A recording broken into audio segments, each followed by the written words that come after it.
নমস্কাৰ আসাম টক্সৰ এই বিশেষ অনুষ্ঠান আলাপনৰ সৈতে মই প্ৰাঞ্জিত শইকীয়া। নমস্কাৰ প্ৰিয় দৰ্শক, বিশেষ অনুষ্ঠানৰ প্ৰেক্ষাপটলৈ স্বাগতম জনাইছো। নমস্কাৰ প্ৰাইম সাসপেক্টলৈ স্বাগতম জনাইছো। ষ্টুডিঅ'ত মই মন্তু কুমাৰ শইকীয়া। আসাম টক্সৰ বিশেষ অনুষ্ঠান লেটছ ডিবেটলৈ আপোনাক সকলোকে স্বাগতম জনাইছো। মই কে জামান চৌধুৰী।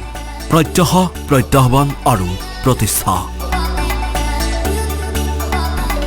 আমি সত্যৰ সপক্ষে অঘোষিত বিপ্লৱ, পক্ষপাতিত্বৰ বিপক্ষে জনতাৰ কণ্ঠ।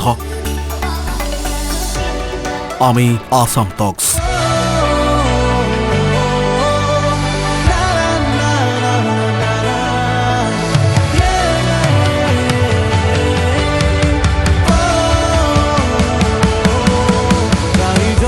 কণ্ঠ আমি নিৰ্ভীক নিৰপেক্ষ, আমি জনতাৰ কণ্ঠ, আমি সঁচা খবৰ বিলাও, আমি ৰাজনীতি সংস্কৃতি সকলো সামৰি আমি নতুন খবৰ নতুন সময়ত সাহসেৰে বিলাও নতুন পোহৰ।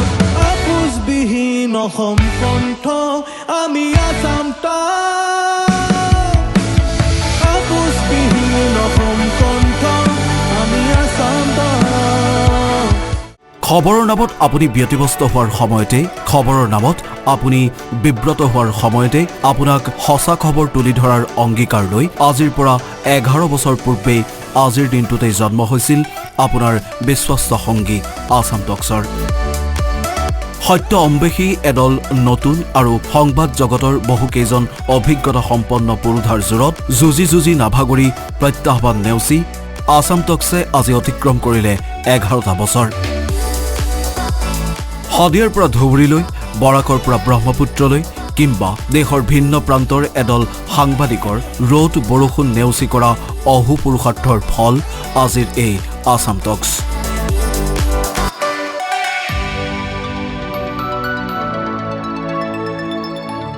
আমি গৰজি আহিছোঁ প্ৰতিটো অনিয়মৰ বিৰুদ্ধে।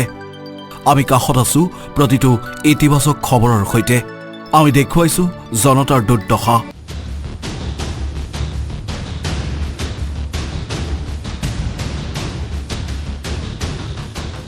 আমি দেখুৱাইছোঁ জাক জমকতাৰ মাজত থকা সত্য।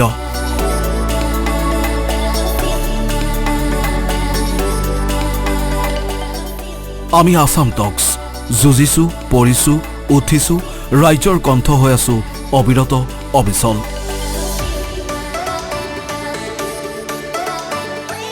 আমাৰ প্ৰত্যয় আছে, উদ্যম আছে কেৱল সদাশয় দৰ্শকৰ বাবে।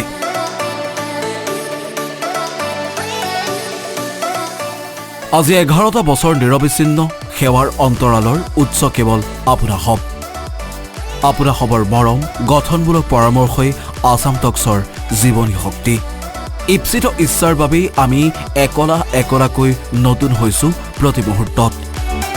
নতুন সময়ৰ সৈতে খোজ মিলাই কেৱল টেলিভিছনৰ পৰ্দাতেই নহয়, আমি আগবাঢ়িছোঁ ডিজিটেল সংস্কৰণৰ জৰিয়তে।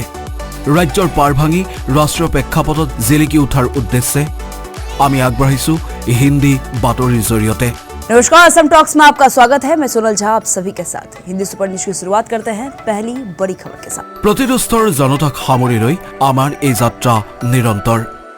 কেৱল খবৰ নহয়, জাতীয় দায়বদ্ধতাৰে জাতি জনগোষ্ঠীৰ কৃষ্টি সংস্কৃতি প্ৰদৰ্শনৰ বাবে আসাম টক্সে দিছে এখন মঞ্চ। ৰাজ্যৰ পুৰাতন ঐতিহ্য, অসমৰ শৌৰ্য প্ৰতিষ্ঠাৰ বাবে আমি সদায় অংগীকাৰবদ্ধ। দাৰৰ বাতৰি দাৰেৰে দিয়াৰ ক্ষেত্ৰত আমি সদায় জাগ্ৰত। আমি আছোঁ, থাকিম কেৱল সৰ্বসাধাৰণৰ হৈ। 11 বছৰ পূৰ্ণতাত প্ৰতিগৰাকী সদাশয় দৰ্শকক জনাইছোঁ আন্তৰিক কৃতজ্ঞতা। আমাৰ এই যাত্ৰাৰ সংগী হৈ অনাগত দিনতো দি যাব অফুৰন্ত সাহস আৰু সমল।